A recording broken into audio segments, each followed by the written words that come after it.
What's up, guys? Welcome back to the channel, and today I want to give a little send-off to this guy, the Nintendo Switch.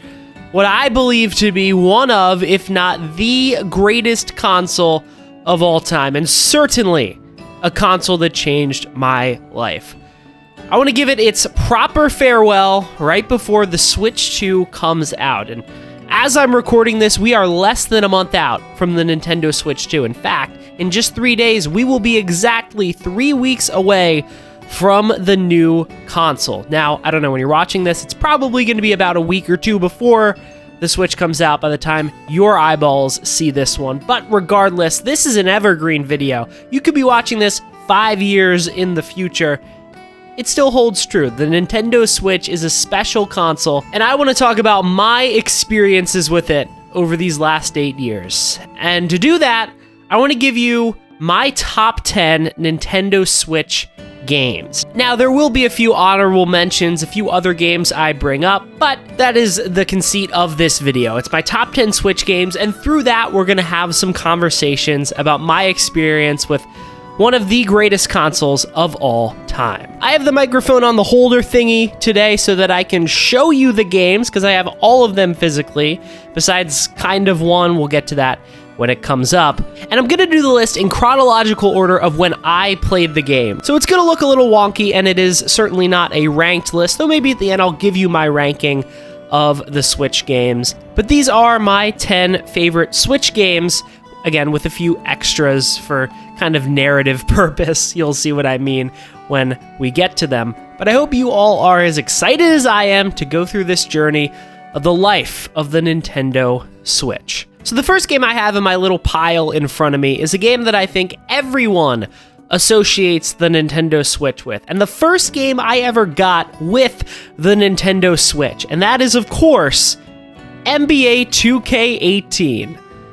Yeah, probably not what you were expecting, but this was my first Nintendo Switch game. When the Switch got revealed, and NBA 2K was one of the games featured in that initial reveal trailer on October 20th, 2016, I was super excited. Not many people likely cared about that inclusion, but I did, because I am a huge sports fan. But at the time, I was a Nintendo-only gamer. I didn't have an Xbox, didn't have a PC, didn't have a PlayStation. So there were no NBA 2K games for me to play. There was a Madden 13 that came out on the Wii U literally right at the beginning, but after that, there were no sports sims on the Nintendo Switch. So I knew that when I got my Switch, I had to pick up NBA 2K, and I'll be honest, I played the crap out of this game. It might be my most played Nintendo Switch game, because I'm pretty sure I got over 300 hours on this bad boy. I can't check for sure because I had to replace my original Switch, but trust me when I say I played a lot of NBA 2K18. And the funniest part is that people consider this one of, if not the worst game in the NBA 2K series, and I had a blast with it. I kind of have a theory with sports sims that people just kind of love the ones they grew up with. And when they say they're not as good as they used to be, they're kind of just nostalgic for the old ones and kind of grew out of the sports sim as a game, right? I don't think Madden and 2K have gotten markedly worse. And in fact, in a lot of ways, they've probably gotten better than they were 20 years ago. But people are just nostalgic for those old titles. I get it. I'm nostalgic for Madden 09. I used to play the heck out of that game on the Wii because, again, Nintendo-only gamer for a while. I didn't have a lot of options, so I would, dominate with Donovan McNabb and Kevin Curtis and all of them on that 2009 Eagles team. So yeah, people might hate NBA 2K18, but it will always hold a big place in my heart because it was my first NBA 2K, and I was already a pretty big basketball fan, but it just heightened my fandom of the sport. Even though this game doesn't look very good on the Switch, it runs at 30 frames, it didn't matter to me because it was NBA 2K and I had never been able to experience that before. And that's a common theme for me with the Nintendo Switch that maybe not everyone relates to, is that, again, I was a Nintendo-only gamer when I got my Nintendo Switch. The only consoles I had played before were the DS and the Wii and the Wii U. So a lot of these legendary video gaming series I had no experience with because I just didn't have access to them So I've got 2 other third-party titles that also aren't part of the list. If you thought NBA 2K was on the top 10, I hate to disappoint you, but it's not. It was just my way of introducing the Switch games. But I do have 2 other games from series that I introduced myself to on the Nintendo Switch that I love. Like NBA 2K, I would not have been able to experience these franchises, theoretically, without a Nintendo Switch. And the first one certainly is true. It's Resident Evil Revelations 2. Now, I have the Resident Evil Revelations collection on the Nintendo Switch, which has the first game physically and a download code for the second one. So it's practically not even a physical version of Resident Evil Revelations 1 and 2. But that's besides the point. Capcom gonna Capcom in that regard. I got a $20 eShop gift card for my birthday from a friend, and we were scrolling the eShop looking for how I should spend my $20, and we scrolled upon Resident Evil Revelations 2. Not 1, for some reason, 2. And I said, oh, I've heard about Resident Evil. I didn't know the games were on the Switch. Should I get it? And my friend said, yes, download that. That is what you should spend your $20 on. And so I did, and I love it. Kind of like NBA 2K, but maybe not to the extent that people hate NBA 2K. People don't really like the Revelation series, but I really love it. Maybe it is just the nostalgia of them being my first 2 Resident Evil games, but man, I just have a soft spot for them. They have a lot of great characters. It's not really a good game to play as your first Resident Evil because almost all of the characters are from past Resident Evil games. That's kind of the point. In Resident Evil Revelations 2, you play as Claire and Barry. In Revelations 1, you play as Jill and I think Chris as well. But going back to those games after playing a lot of other Resident Evil games, I have a newfound appreciation for the stories told in these games. And the ports on the Switch are really good. They look really good. They have a stable frame rate. The load times can get a little excessive, but besides that, they're really darn good ports. And again, though Resident Evil was technically on the Wii U, I think the first Revelations came to the Wii U, if I'm not mistaken. I didn't really know about that. It wasn't really advertised because third parties weren't really excited to put their games on the Wii U. If they put their games on the Wii U, they kind of just shoved it on there and moved along with their day. But on the Switch, they were proud to advertise that their games were on the new Nintendo console. And that's how I ended up with Resident Evil Revelations in my pocket. And of course, I've said it before on the channel, I adore Resident Evil. It's perhaps my favorite video game series of all time. And without the Nintendo Switch, maybe I would have never experienced it. It's a scary thought, but that's the beauty of the Switch. The other series I want to bring up is one that I've mentioned a number of times, Danganronpa. This is Danganronpa Decadence. It is a 4-game collection.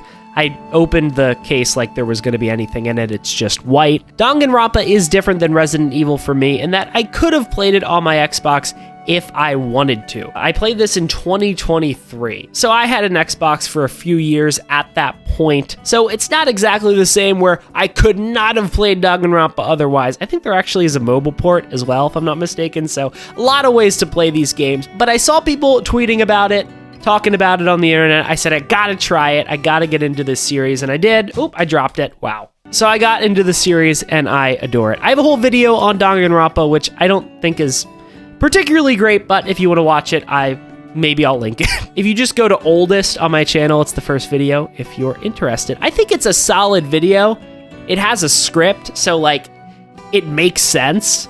But it was my first video, so the audio is a little weird. Whatever, no one cares. Danganronpa Decadence, another game that the Nintendo Switch introduced me to. All right, well, this is a top 10 Switch games video, and I have not gotten into my top 10 yet, even though I've talked about 3 games. So let's talk about the first real game that I played on the Nintendo Switch. Not real game is mean. Those are 3 very valid and awesome games in my opinion. But this is the first Nintendo game that I played on my Switch, and it is actually one that you probably associate the Nintendo Switch with, and that is Super Mario Odyssey.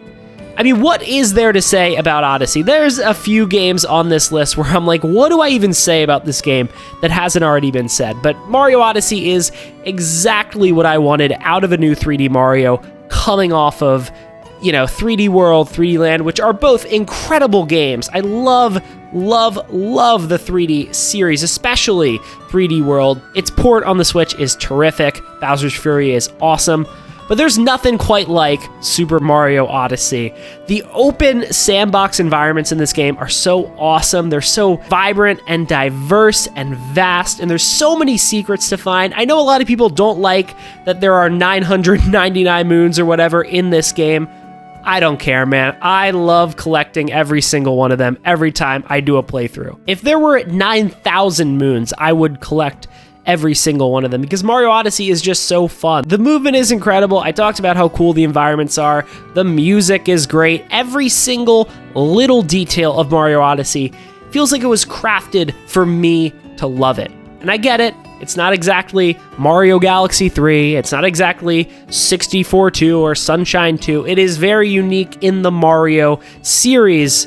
I don't know why I'm going to bat for it like people hate this game. It's one of the most acclaimed games of all time. I'm preaching to the choir here, right? But Mario Odyssey is incredible. I got this game with my Nintendo Switch on Christmas, and I remember just being so excited for Odyssey. Even though I didn't get my Switch until December of 2017, I was still watching the Nintendo Directs. I was watching people play Switch games, watching every single Odyssey trailer I could, watching content when Mario Odyssey dropped, to the point where I kind of already knew what to expect when I played this game. And on Christmas morning 2017, my parents gave me the Switch with NBA 2K18, and I was like, awesome, I'm excited to play 2K, but also where's Super Mario Odyssey, right? And eventually my grandma gave it to me. My mom gave it to her to give to me. Whole thing. Point is, I ended up getting Mario Odyssey. So Christmas was saved, of course. It was a big moment for me. I just really did nothing but play this game until school started a few weeks later. And even when school started, I would just come home and play Super Mario Odyssey. It is an unbelievable game. One of my favorite games of all time. Again, what do you even say about Odyssey? Maybe I'll make a big Mario Odyssey video for its 10th anniversary in 2027. Hold me to that. You'll get all my deep thoughts about this game then. I actually have a book, right there, The Art of Super Mario Odyssey. That book is sick. I got it on sale on Amazon. Concept art for this game is so awesome. So you recommend that book, recommend this game, of course. You've all played it. What am I saying? Odyssey is the first game on my top 10. The second game on my top 10 is one that you certainly all associate the Switch with. It's The Legend of Zelda Breath of the Wild. And I'm going to put Tears of the Kingdom in this spot too. I don't have that game physically. The FOMO got to me and I bought it at midnight when it came out. But I adore these two 3D Zelda games. This game is actually more controversial than Mario Odyssey, right? A lot of people don't like Breath of the Wild and Tears of the Kingdom, at least not as much as the traditional dungeon 3D Zeldas. But for me, Breath of the Wild is everything I wanted out of 3D Zelda and more. And though I love the other 3D Zelda games, don't get me wrong, I can't wait for, hopefully, Majora's Mask and Ocarina of Time to get remade next year. I'm kind of trying to manifest that right now. This is my 3D Zelda. I mean, it's easy to forget, but this game was mind-blowing in 2017. The physics, the environment, everything about this game was uncharted territory for video gaming, and it's so synonymous with the Switch and synonymous with gaming now. We all know what Breath of the Wild is. We've all played it, so it's very easy to forget. But this is one of video gaming's defining moments right here, right? I will never not be in awe of what they accomplished with Breath of the Wild. I've been wanting to go back to it, but I've stopped myself. I've said, nope, wait for the 4K patch. So I can't wait to dive back into Breath of the Wild when it comes to Switch 2. Well, it comes to Switch 2. It's getting a patch. You know the deal, but I'm really excited for it. I mean, again, I sympathize with you if you don't love it, if you love the old 3D Zeldas more, but man, for me, it is everything and more, and one of my favorite games of all time. You're going to hear that a few times in this video. Tears of the Kingdom, I'm putting in the same spot as Breath of the Wild, just because they're two games that are in conversation with each other, right? They share the same map, they share a lot of the same mechanics, though obviously Tears of the Kingdom takes the Breath of the Wild formula and turns it up a notch, right, with all those new building mechanics and how you can kind of just break the game. But I love Tears of the Kingdom 2. I actually think I love it more than Breath of the Wild, which I think is a little bit of a hot take. I think people were a little sick of this era of Zelda by the time Tears of the Kingdom came around. And even though people still adore that game, it's still reviewed really, really well. It's still one of the highest rated games on any gaming website you go to. I think people got a little bit tired of it, a little bit fatigued on it. Not me, though. I still go back to Tears of the Kingdom regularly. That is the nice thing about downloading it versus having to put the damn physical cartridge in the system, is that whenever I just feel like going to Tears of the Kingdom for a few minutes, I can do it. And I do that often. I cannot wait till we get that 4K patch so I can just explore all these areas again. Oh my god. Akala in 4K. Ugh, I can't wait for that. I can't wait for that. But yeah, it's Breath of the Wild. It's Tears of the Kingdom. You know it. You love it. They're number 2 on my list. We're going to jump a little bit in the future for number 3, and that is Super Smash Bros. Ultimate. This is a funny game because there are obviously people who are obsessed with Super Smash Bros. I'm not one of them. I'm not a big fighting game guy in the first place. I know that's like a lame thing to say, like, oh, you don't like a whole gaming genre. You're so cool. But I'm not a huge fighting guy. But at this point, Super Smash Bros. Isn't a fighting game, right? It's like an experience. It is a crossover of all of gaming's greatest titans. And past that, the experience of Smash isn't just playing it, right? It's speculating about what the next character is going to be, what stages and Mii costumes and all of this stuff is going to get added, and watching a Nintendo Direct, anticipating that not real gameplay footage thing that they put on the bottom of the trailers, so you know this is a Smash trailer. Just waiting for that moment when we get a new player added to the roster. That's why, even though it sounds stupid, Smash really is an experience. It's a community. It's not just a game, and I got caught up in that. I still get caught up in that. BH Ultra did a 9-hour video on the Smash hype cycle, and then just did another 8-hour video on the Smash DLC hype cycle. I watched both of them because I love this. I love the speculation. I love the era. I love all of it. I can't wait for the next Smash so we can do it all over again. But again, I only played this game for like 50 hours or something, which is a lot, don't get me wrong. But for Smash, I mean, people put thousands of hours into this game. I'm not one of them, but I'll always have the memories of the hype, of the lead up, and then also of just playing this game with all sorts of different friend groups. It is a game that brings people together, and there's something so special about that. A lot of these games on my list are single player games. That's the kind of gamer I am, but I appreciate a good multiplayer game, and this is a great multiplayer game. All right, we're jumping even further into the future now, 3 years into the future, with Metroid Dread. This is the steelbook that came with the... I should not be pointing, this is not a good bit. Deluxe edition of the game, it's right there. That deluxe edition is really cool. There's an art book, there's some little art decals or whatever. The steelbook is sick. It's reflective. If you get it in the right light, Samus's green parts, it's awesome. We don't need to go into that. Point is, also look at that. Oh, that's so cool. Why doesn't Nintendo do that more? Ugh. The only thing is it does look a little stupid on the shelf. I'm going to demo it for you right now. Not very uniform. It's annoying. But yeah, Metroid Dread, if you watched my games I played in January and February video, you'll know that I didn't complete Metroid Dread until this year. I played a lot of it, maybe 5 to 10 hours of it when it came out. I was really excited for this game, but I didn't finish it until this year, and I can't believe it took me that long because this game is so cool. That's the word I'd describe it with. Cool. The art style, Samus herself, her suit, the environments, the enemies you face, the boss battles, which are so thrilling and hard and intense. Everything about this game is just plain cool. And of course, you can't talk about Metroid Dread without talking about the lead up to it. The whole thing, of course, about how years back Nintendo teased a game called Metroid Dread on the DS. It never came out. It seemed like it was lost to time. And then the rumors that we were going to get a new 2D Metroid in 2021, and people saying, well, could you imagine if it was Metroid Dread? And then it actually being Metroid Dread That was such a special moment. One of the craziest moments in terms of reveals of the Switch era. And I think this game represents something really special about the Switch era, and it's that Nintendo was willing to take risks. And Nintendo was willing to do things that we never thought they would do. Making Metroid Dread, of course, near the top of that list, but another one that I would say is in that category is Paper Mario: The Thousand-Year Door. Now, this game is not actually in my top 10, but I wanted to bring it up. So this is kind of 4.5, because like Metroid Dread, this is a game we never thought was going to happen. I remember Arlo did that remaster Thousand-Year Door video as a bit, even if he doesn't want to call it a bit. It was definitely a bit. Like, we all knew that was never going to happen. Oh, you silly Arlo, telling Nintendo they should remaster Thousand-Year Door. They're never going to touch that game. Until they did, right? That was so crazy. That was probably my biggest pop-off moment, so to speak, of any Switch Direct.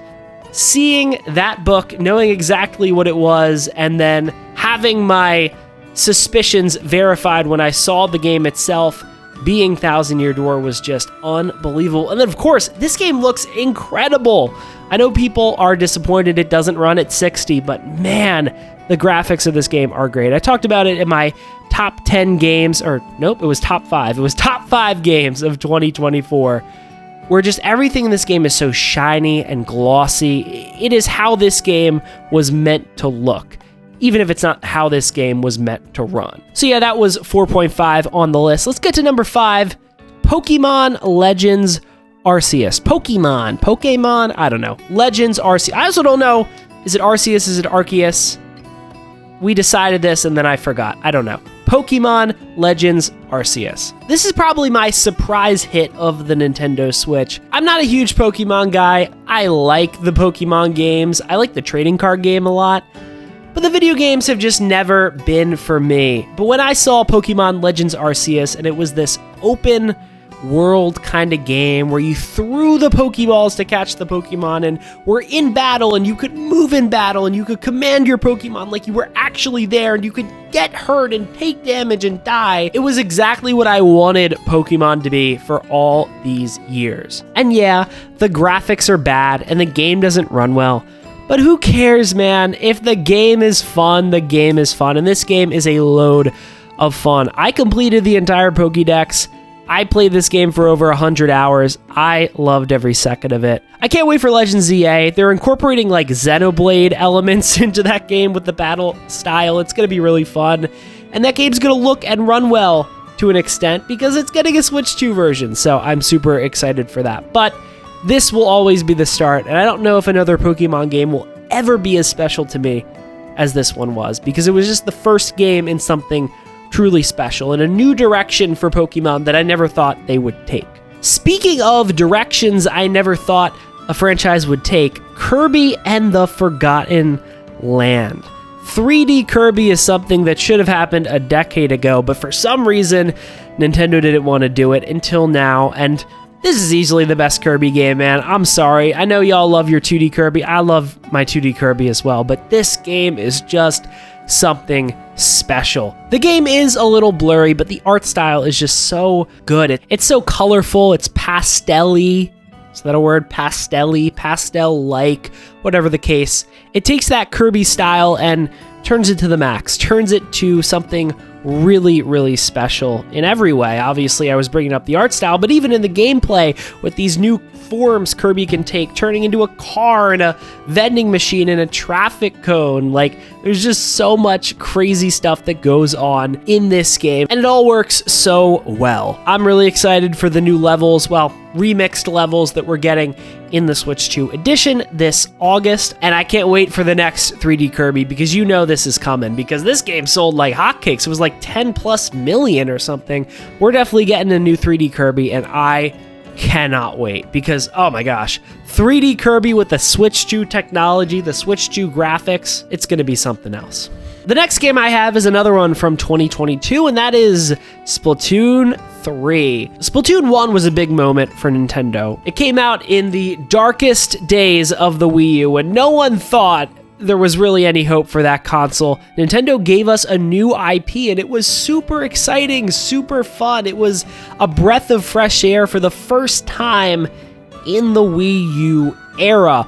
And I love the first Splatoon game. I didn't get like super into it, but I just loved it for what it was. The single player mode was pretty cool, and obviously the multiplayer was incredible, if a little hard to master. And just the creativity and uniqueness of Splatoon, being a third-person shooter that uses ink. It's so Nintendo, and it's almost like obvious, and it's crazy it took this long, but it's no wonder that it is a mainstay now for Nintendo. And Splatoon 3, I think, is easily the best game in the series. I know people love Splatoon 2, specifically for the Octo expansion, but for me, man, Splatoon 3 is something else. Now, I haven't played the DLC, I haven't played the roguelike that they added to this game. I've only played the base game, but I adored the single player campaign of Splatoon 3. There's so much variety in the single player campaign. They do so much. I know this isn't unique necessarily to Splatoon 3, but they do so much with the main mechanic.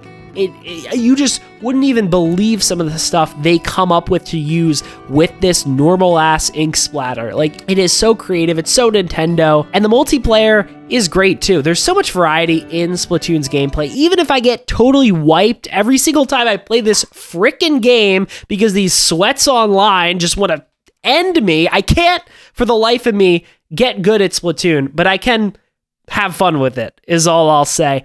I want to try to get better at Splatoon for Splatoon 4. Whenever that game comes out, I want to be good at it, but man, it is so hard. And as I've said on this channel before, I'm not good at video games. I'm just not. I turn on the easy modes when a game offers it. I die a lot. I'm not good at multiplayer games. That's who I am. And Splatoon is kind of the peak of that, in that if you don't know what you're doing, you're going to get absolutely embarrassed in Splatoon. And trust me, I have so many moments of embarrassment with this game, but I still come back because I just love it that much. I can't wait to see what they do with Splatoon 4. But even if it's just more Splatoon, I'm fine with that because I really love Splatoon. I think it's so cool. I'm so glad it's a hit. I'm so glad this game sold like hotcakes because this franchise freaking deserves it, man. Number 7 on my list. Number 8, we've got another kind of unbelievable game on the Switch, and that is Pikmin 4. The game that Shigeru Miyamoto said was done in like 2015, and that we didn't get until 2023. That was a fun little comment there by him. But this game was worth the wait. This is the best Pikmin game, in my opinion, and I think it is just one of the best games of all time. Literally from the first moment you open this game, you know it's going to be peak. When you go onto the home screen and that piano song starts playing, that's one of my favorite video game songs ever. It's so serene. It's so emotional. There's a little bit of like darkness and depth to it. God, I just love that piano line so much. I know it's dorky to talk about a piano line. Like, I love it so much, but I do. It's just such an awesome way to open Pikmin, and the emotion and the beauty of Pikmin only grows as you play it. This is one of the best looking Switch games for sure. This is a game that deserves a Switch 2 edition, not only because it deserves some more content, but also because imagine this game in 4K 60. This game would look absolutely beautiful with a next-gen patch, and man, does it deserve it. The Ice Pikmin are such a smart addition. I can't believe it took us 4 games to think of Ice Pikmin, but it's such a seamless inclusion into the Pikmin group. And Ochi is awesome. I know some people don't like Ochi. I love Ochi. Ochi is just a lovable little furball. He makes the game a little easy at times, but again, not good at video games right here, so I'm okay with that. And I just love Ochi. He's so cute. Look at him. Look at this guy. Aww. He's on the back too. Look at this guy. Aww. I love Ochi. I love this game. Hopefully Pikmin 5 doesn't take like 17,000 years like it did between Pikmin 3 and 4. I don't think it will. This game sold over 3 million. That's pretty darn good for Pikmin. So we're going to get another one soon, and I cannot wait because this is, again, one of my favorite games of all time. Oh, also, little story about this game. I didn't pre-order it. I usually pre-order games, but I forgot to pre-order this one.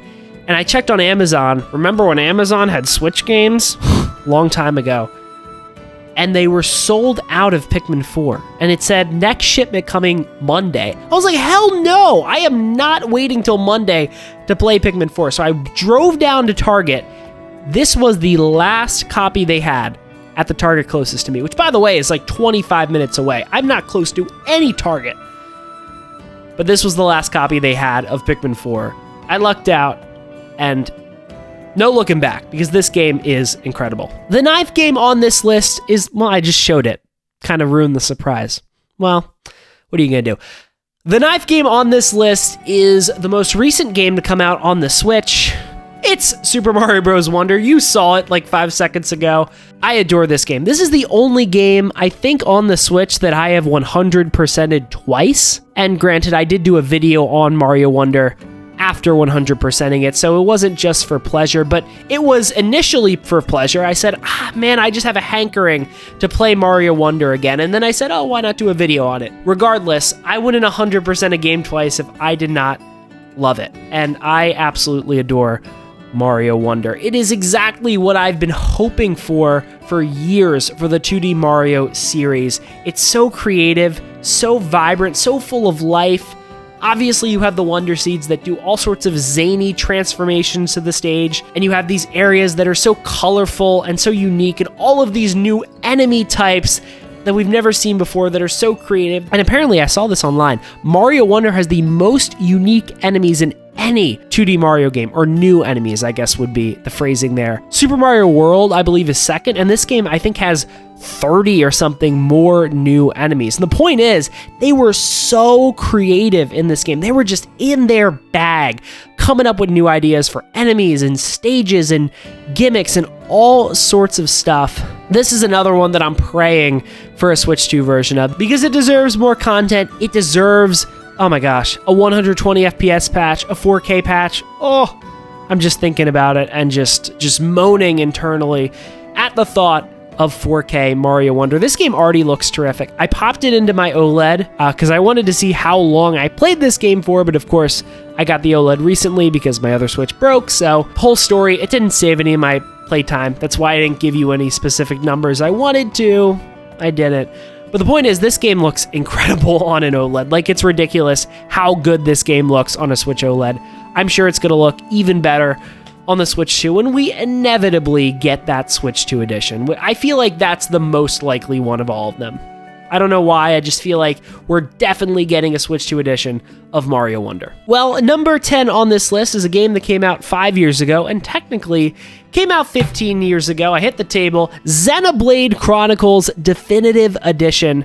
This is another game that I played for the first time this year, and I told myself, I want to get into Xenoblade. I know Xenoblade 4 is coming, or if not, something Monolith Soft is coming. I want to get into Xenoblade before the next game. Now, of course, we didn't get a Xenoblade game announced at the Switch 2 Direct. I kind of thought we were going to. But regardless, I am now 2 games deep. I'm almost finished with Xenoblade 2, and I adore this series, but I especially love Xenoblade Chronicles 1. This is another game that doesn't look good on the Switch, but it's not the game's fault. It is the Switch's fault, because these environments that you explore in Xenoblade are so vast and so full of detail and so colorful and vibrant and lively. If this game was on the PS5, we'd be talking about it as one of the best looking games of all time. Like, I genuinely believe that. Go on YouTube and look at Xenoblade Chronicles Definitive Edition 4K version. People emulate it and upscale it to 4K, and it looks amazing. I really hope this game gets some sort of patch. Every Xenoblade game needs it, but this game I feel like deserves it the most, because I love it so much, and man, it is really blurry. Point is, I'm so glad I introduced myself to Xenoblade this year. If you haven't played it yet, I know people say, oh, JRPGs, oh, Xenoblade, oh, Fire Emblem, oh. Do yourself a favor and play Xenoblade. Just try it out. You might not like it, but trust me, you probably will, because this game is terrific, and I can't wait for Xenoblade 4 or whatever Monolith has cooking next. They're gods, man. Can't wait for their next game. Well, those are my top 10 Nintendo Switch games. If you want to know my ranking of those 10 games I just listed, it's going to be right here for you to see as we start the outro, because that's gonna about do it. Those are my top 10 games. I adore the Nintendo Switch. I think it's got the best library of any console ever. I think it's my favorite console of all time. I just adore this system. I adore its games, and although I'm excited, of course, for the Nintendo Switch 2, I am a little bummed to see this little console finally come to a close in terms of its life. Obviously, we're going to be getting new Switch games through 2026, but I'm probably going to be mostly done with playing on this little guy. Maybe every so often I'll go back and use that beautiful OLED screen, but for the most part, I'm going to move on to greener pastures, and I'm going to be sad to leave this little guy by because I have had so much fun with the Switch. I've played this darn console for thousands of hours, and I've loved every second of it, but that's enough of me. Let me know in the comments, what is your favorite Nintendo Switch game? What are some fond memories you have with the Nintendo Switch? Anything you want to say about the Switch, drop it in the comments. I'll be responding to them if you feel like sharing. Make sure to like the video, subscribe to the channel, hit that big, fat button for Switch 2 content and other summer gaming content coming up. Again, it's going to be a really busy few months for gaming, and I've got a lot of videos and ideas brewing right now, so it's going to be an active few months for the channel. I guarantee you that. We just talked about my favorite games of March and April. If you want to check out that video, you can. I also did a little bit of a rant on a recent Twitter drama that was going on, so if you want to check that video out, it's also going to be linked. With all that said, rest in peace to the Nintendo Switch. I love you so much, little guy. I'm going to be sad to see you go, and I'll see you guys in the next one.